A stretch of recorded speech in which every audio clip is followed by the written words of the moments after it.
So, good morning, good afternoon, and good evening, and welcome to yet another edition of the Pure Digital Passion Podcast with me, Moses Kenibaro.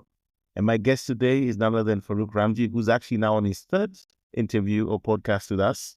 And really today, the main reason for this, and we are doing this in what I like to call the gangster podcast mode, which is on my phone without any fancy equipment, because this is really a hot piece of information or news that we want to share with you. So thank you for joining us again, Farouk. My pleasure. It's always a pleasure to speak. Yeah. So Farouk, the big news, right? And I think just picking up from where we met a few months ago is Habari decided to acquire, Mawingu has decided to acquire Habari, an internet service provider based out of Arusha. And I just wanted to understand, how does this align with your vision for East Africa connectivity? Yeah. So I guess, Moses, when we first started, we wanted to first get our unit economics nailed down properly. We wanted to scale our business in Kenya and prove that it's possible. And then we wanted to replicate this model into East Africa. Now, there's two ways to do it. You can either go into a new country, and set up a greenfield, where you acquire a license, you start getting contracts, you start building out your infrastructure, and it's a bit of a slow growth model. Or you can go into an acquisition model, like what we've gone as a disciplined acquisition model, where you go and you find a company that shares similar values and strategies like you. We found Habari. Habari was operating in Arusha. So headquarters was not in the capital cities. It was, again, playing the rural peri-urban play. Yes. Which made a lot of sense for us. We were both founded by founders who really cared about the impact of giving people access to the internet. So when we found this, we initialized the conversation. It's actually almost 2 years ago that we first started. Really? So the conversation started way back 2 years ago. Yeah. And I'm imagining the founders or the original owners of Habari were probably at a position where they felt maybe they wanted to move on or expand, or how does that work? Yeah. So I think they look at this from Habari Mode's been operating for about 30 years. What? Yeah. And it was founded by Eric. And Eric was kind of the pioneer, let's say, of internet in Arusha at that time. Okay. Probably setting up some of the first point-to-point links on Microwave. And he has single-handedly grown that business into what it is today with a phenomenal team under him. And so few things where Mawingu can add even more value to what Eric and his team have already created. One is the access to capital that Mawingu brings to the table. Two is our processes. And the third is our systems. So that combination allows us to take Habari from where Eric's brought it to the next level, and that's to spread across Tanzania. Great. So let's move into now the funding. I think that's the big headline story right now. I think $15 million from various investors, some of your existing investors, some new ones. And I'm just curious to understand, this new investment, what specific milestones do you plan to achieve in, 2025 and beyond? Yeah. So one, this is an add-on to our last round of financing, which we closed in January of 23. So you would typically see a company wait at least a few years before getting a funding round again. But because Mawingu is growing and our shareholders specifically and new investors are seeing this as a great opportunity to come in to the company and join in a partnership, we were able to close this round. So this is a $15 million round. $11 million of debt from AfricaGo Green Fund, which is part of Cygnum Capital, and $4 million is from our existing shareholders, FMO and InfraCo. So this 15 is now going to allow us to use, first, a part of it's for the acquisition cost. The other part of it is for the growth capital of the company. So what we're going to see is finish the expansions in Kenya that we still have remaining, fiber deployment in Kenya now. By the end of this year, we'll have close to 100 kilometers of fiber deployed. Wow. Close to 10% of our customer base will be on fiber. And then we're going to do what we did in 2023 in Kenya. We're going to do it in Tanzania, which is a rapid expansion of the Max product into the Tanzania. So that's giving people access to affordable, reliable, unlimited internet to their homes in Tanzania. Fantastic. So why is Mawingu targeting, the rural and peri-urban markets, and more specifically, what unique challenges and opportunities do you see these areas presenting? Yeah, so I think we target them because no one else really does, right? Everyone's strategy is let's go into the urban area. And why do they want to go into the urban area? Because of the density. So when you've got the density, you can throw one fiber cable and connect 1,000 homes. In rural, you need a different type of setup. And that's something that we believe we've mastered, right? Okay. We go in with the wireless technology first. We build up that customer base. Once we believe we've gotten a subscriber base that's substantial enough, then we start deploying fiber. And we've been able to really maximize on our learnings in Kenya with now over 21,000 subscribers. We're just going to replicate that success on the other side. So let's talk a little bit about technology and infrastructure. I think you talked about a very interesting approach, because obviously when you're going into the sticks, so to speak, it's a hard thing to go and put fiber there until you have enough density. But let's talk a little bit about how you bring green technology into what you do and the role it plays in your overall strategy as a business. Yeah. So let me first rewind a little bit. Mawingu is not only stuck to wireless or fiber. We're not into this business for technology. We're a technology provider, right? We will provide any types of technology. Even if it means satellite in a year or two becomes what's opportunistic for that market, we will deliver that. Our idea is that we want to be East Africa's largest internet service provider, regardless of technology, that's focused and committed to the rural and peri-urban market. That's our goal. So technology itself is not the means to an end, but rather it's just an enabler. But you're providing access to these locations and communities that are underserved, but world-class in every sense of the quality of internet you're bringing to them. Absolutely. And what we do that's different, right? Because at the end of the day, you're going to have thousands of people providing internet, but we are giving you localized support, right? You will not see an outsourced company when you're dealing with them. You will see our technicians on the ground. You will deal with our sales agents. We're running a 24/7 call center on the back with a 24/7 network operations center. We're putting in a lot of money into infrastructure, so there are redundancies, and we're guaranteeing availability of our network. So this is what's going to differentiate us, number one. Number two is we are in these communities for the event, right? So this is now in partnership with Mawingu.org. We're going to very closely work with the commercial model of Mawingu and make sure that any of the institutes doing well in the communities are also served. So that way, like I've always said, my dream is like Moses' house in Garissa.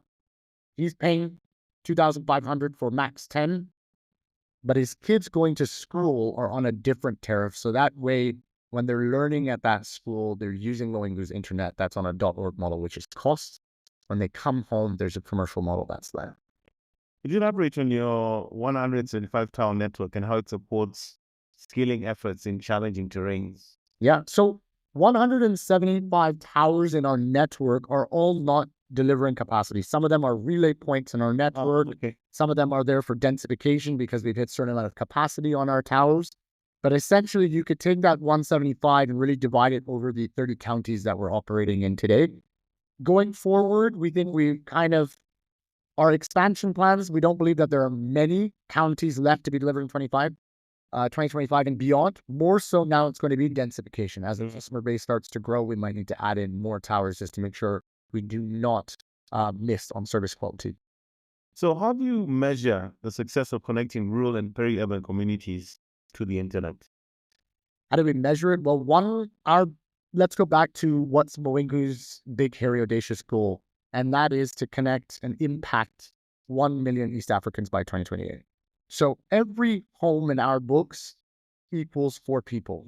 So really, we need 250,000 customers by 2028, and we believe that's going to impact 1 million East Africans. Now, when we speak to our customers, and we're often doing call-outs and getting feedback from our customers, you're seeing more of our customers using this for learning and development. You're seeing more people use this for online jobs or working remotely. There's a number of young Kenyans living in what we call shags and doing work remotely, even in the US, Canada, and Europe, and they need quality connections to do this. So we're seeing a whole different kind of workforce that's growing in rural peri-urban that we previously haven't seen. Great. Now, I've had the benefit of going to some of your locations. I think a few months ago, we went to Nanyuki. We saw what's happening on the ground. But I don't know if there's any anecdotes or stories you can share about organizations or individuals who have greatly benefited from having Mawingu as their internet service provider on the ground. Yeah, so let me speak about two. One, let me talk about our employees, because at the end of the day, I think it's very important that everyone who listens to this podcast understands that this company is built from the people that work here. Mm. It's not my voice or the senior management team. It is the 210 people that work here. Yeah. And our people are extremely dedicated to what they do, and they understand the impact that they're having. So one of the kind of philosophies that people, the characteristics I think that they have here is going above and beyond. So yes, everyone has a job description, but that does not limit you to only do what's on a piece of paper. Yeah. You'll see a lot of our staff going out of their way to solve customer problems. And let me give you one example of that, and then I'll speak about some of the customers that we've also positively impacted. We didn't realize for a long time that we actually had a technician that was visiting a customer who was blind. And every month, this customer would call the technician and ask him, can you please come to my house because I need to pay for my internet and I don't trust anyone to use my pesa. Wow. So the technician every month would go and visit him, never told any of us. For years, this has been going on. Until we actually did a call out survey and we got in touch with this customer and we asked him, was there anything that makes us special? He goes, you probably don't know this, but you have a technician that goes out of his way to do this for you. So it starts with people, and that's the foundation and the bedrock of this business. And our value in this company, our second value after customer first, is value employees. We're going to continue to invest in our employees to be able to deliver this. I would say some of the people that we've impacted, that I've seen, that I continuously visit, and I think, Moses, you've had the chance to visit them, is the TVET in Nanyuki. The head of the TVET there has essentially said that we have just revolutionized the way that kids are learning in that school. We've moved the internet just from the IT lab, which was the only connection before, to the actual classrooms. So instead of looking at an engine and understanding how oil flows through it, they're actually able to go to YouTube and understand the various mechanisms of flow of oil to make that engine run. And that's the power of internet matched with the power of learning. And I think I saw that for myself when we went to that video some months ago, and it was just incredible. I remember there was a young lady, as part of the team of students that are there. She's kind of explaining the way they now can actually understand what they couldn't actually do without the internet. Right. So I think it's really profound to see the sort of impact Mawingu is having on the ground. So thinking ahead, beyond Tanzania, which other markets are you exploring?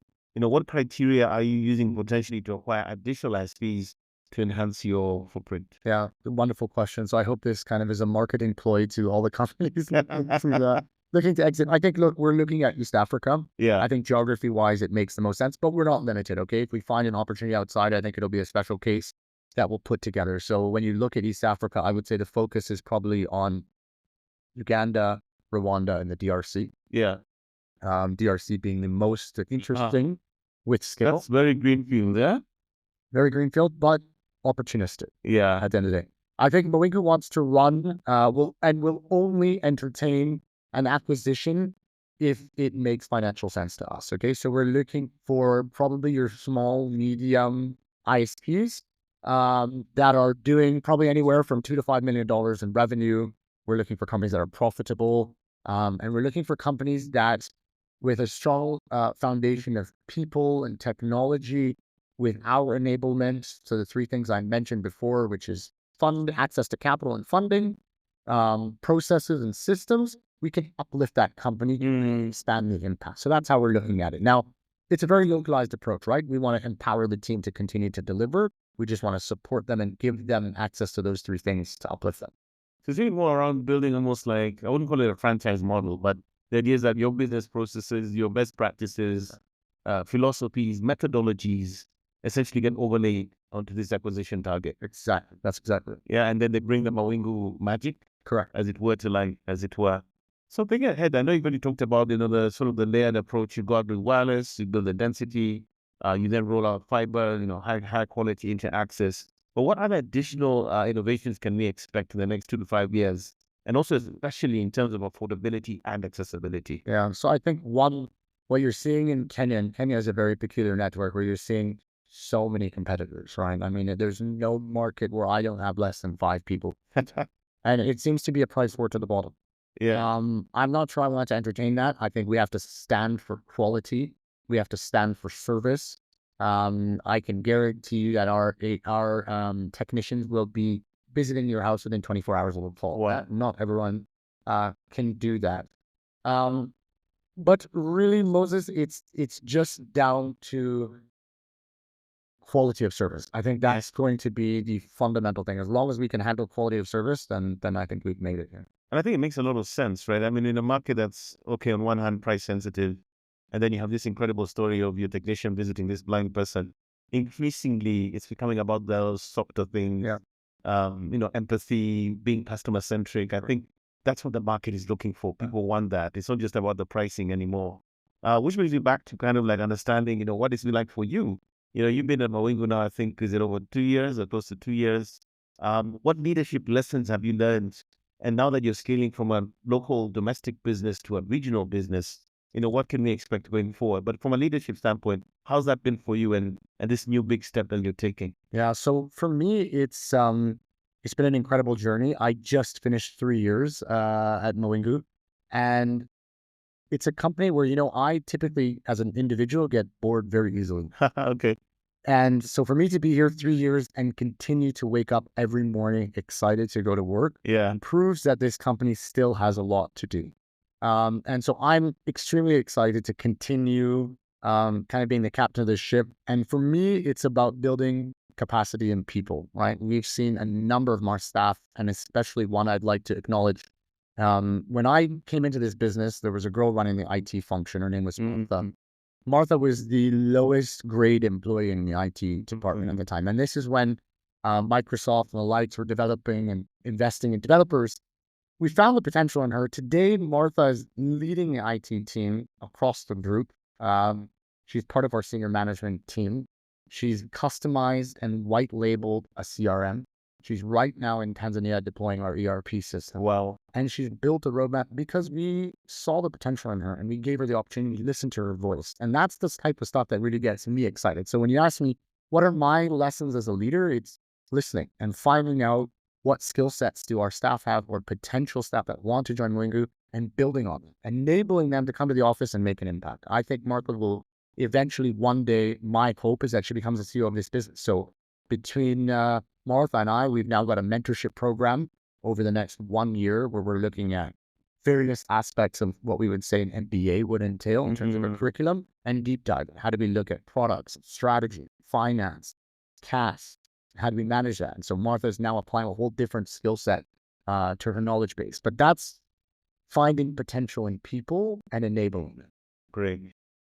So what are some of the biggest hurdles that you faced during this acquisition process with Habari, and how did you overcome them? Yeah, I think looking at this was my first acquisition being led. I think one important thing is there will always be obstacles and hurdles and different roadblocks, but you have to keep focused on what the end goal is. And you're always having the concept that let's do what's best for the future of the company as well as the company that's climbing. Yeah. And if both parties have that rationale, you will hit stumbling blocks. There will be areas that need to be negotiated and worked on. But if both groups come to the table with that in mind, you can find an endpoint. And I think we had a very professional team leading this on the Habari side as well as the Mawingu side. And with that philosophy, we were able to bring it together. So let's say persistence and having the end goal always in mind. Would you say that there would be logic to possibly rebranding Habari to Mawingu and have one consistent brand across? I know, of course, this is early days. They're two different brands. They all have their brand equity in each market. But do you think that might be a possibility going forward? Yeah, so it's a good question. It's something, Moses, we, as part of our due diligence in Tanzania, actually spent some time and used a third-party company to actually go and do that research. And what we found on the ground, and I stand by this and believe it's true, is that Habari has a lot of brand equity in terms of the name. When you're there for 30 years, the owner still is going to live there and play an advisory role to the company. It's got longevity around it, and it's reputable with quality of service. So going and changing the name, in my view, would just try and make it seem like Mawingu's a bit powerful and in everywhere. But that's to drive an ego, right? But if we actually look at the fundamental of the business, it's very reputable on the ground. So what we did, and we shared this also with the previous owners of Habari is let's keep the name, but let's use a brand refresh. So we actually, during the transaction process, they agreed to refresh the brand and worked on that exercise jointly and actually launched that. So the brand that you're seeing today, if you look at Mawingu and Habari, you've actually seen a lot of similarities. And the blue from our side, but you've got this more vibrant, more young brand, but it's kept the name Habari. Fantastic. I think I want to ask this question maybe more for myself and maybe some of our members in the audience who, want to maybe understand the journey to raising around, $15 million. I know that numbers get banded a lot in Silicon Savannah and there are various stories of success and failure and so forth. But I'm just curious to understand what does that actually take? What does that involve? Because is it a lot of sleepless nights? Is it a lot of back and forth? And of course, you had this dual announcement, both Habari acquisition and this incredible round. So maybe you can, again, just for the benefit of the audience, maybe for me myself, I would just love to hear what that's like. Yeah. It's a good question. It's when I first closed Mawingu's Series B in January of 23. That was a remarkable milestone for me as an individual, but I think a milestone event for the company, and it takes a group effort. How much was that at the time? That was $9 million. Okay. So what it takes is, one, you need to understand what are your strengths and weaknesses as a team. We hired external transaction advisors, that were able to help us out. So Stated Capital came in. The second is we hired a reputable legal firm to support us. So Bowman's Kenya supported and did that. And then three, what we brought in this time is a kind of veteran CFO to help lead us on the transaction side. So me as an individual had to surround myself with people that could add a huge amount of value to enable us to get there. Raising money is not something I can do on my own. And I'm cognizant of that. I need to hire the right people with the right skill set to deliver that. This round itself took probably about a year and a half. Wow. It probably consumes 30 to 40% of my time every day. Wow. And you can imagine doing that and also running this business, but you can see the value it's going to have now. So Mawingu is still continuing the fundraising process. This is not the end. Oh, this is not the end? No, I hope to speak to you again next year. Wow. Okay. Well, as you said, it's a lot of time in order to get out. Correct. And I think the other thing I'm taking away from this is you need to bring in the right support team, internal and external, to actually make it happen, right? Correct. Good stuff. So I think maybe my last question to you is probably around the 2028 goal. Now you're scaling up, you're doing acquisitions, 1 million East Africans. How does that feel in terms of practicality, where you're sitting right now? Does it happen? And what's going to take to actually make that happen? That's a big number. It's a big number. And that's why it's called a big, hairy, audacious goal. So it shouldn't be something that's easy to achieve. Where am I today? I'm probably sitting just over 100,000. So I've got to 10x this business, and I've got 4 years now to do it. So there's a lot of work to happen, I think. But when you bring on portfolios like Habari into the company, you're making it easier to deliver that goal. And so Mawingu's got to continue to multiply that effect to get there. So it's not going to be easy, but I am confident that we are going to get there. Okay, great. And then maybe you can just share some last nuggets or takeaways. I think one that is really interesting is for people who might want to know more about Habari and what they're doing on the ground, maybe there's a website or somewhere they can go. For people who want to know more about Mawingu, especially in the areas where you're currently operating or plan to operate soon in Kenya, where can they find you? So Habari's got a refreshed website, and so does Mawingu. So please check them out. Mawingu's is just www.mawingu.co, and Habari's is habari.co.tz. Check out the websites. All the information is there. Right now, what we're doing in Habari is probably just understanding their business, right? I don't think we'll do any massive expansions for the rest of 24, especially going into the holiday period. But Habari's operational right now in 7 regions. What it's going to be doing is now building out the infrastructure across many regions in 2025 to enable the B2C product to now expand. So that's going to be our main focus area. And again, the same flanking sort of strategy, peri-urban, rural. Correct. Okay. And for Mawingu?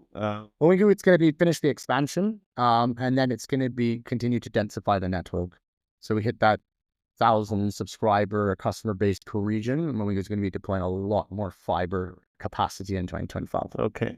And of course, if there's any last takeaways that you want anyone to hear, I'd love to give you that opportunity as well. Yeah, I think the only thing I would say in summary is that, look, Mawingu is an exciting company. I think we're still on the very early stage. We've been a startup that's been around for a long time, but I think in terms of impact, we're still very early on. So I'm going to be excited, Moses, to continue to have hopefully our 4th, 5th, and 6th podcast, because I think there's going to be more news to share and more impact. Yeah. Well, I mean, that's been great. And I think once again, Farouk, congratulations on this incredible milestone.